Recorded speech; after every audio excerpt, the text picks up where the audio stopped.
Hi everyone and welcome back to another video. So when you are researching, studying, writing or brainstorming in NotebookLM, your chat conversations often become just as valuable as your uploaded sources. Fortunately, NotebookLM now supports chat history retention and also provides multiple ways to permanently save important responses for future references.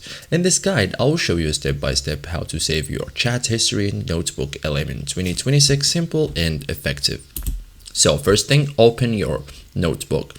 Start by opening the notebook where your conversation is taking place. Okay, so for example, research project, study notebooks, business reports, content creation projects. Chat history is stored separately for each notebook. Okay, use NotebookLM normally, like ask questions, generate some summaries, create study guides, and interact with your sources. Like NotebookLM automatically keeps track of the conversation within Notebook, so you no longer need to manually preserve every conversation.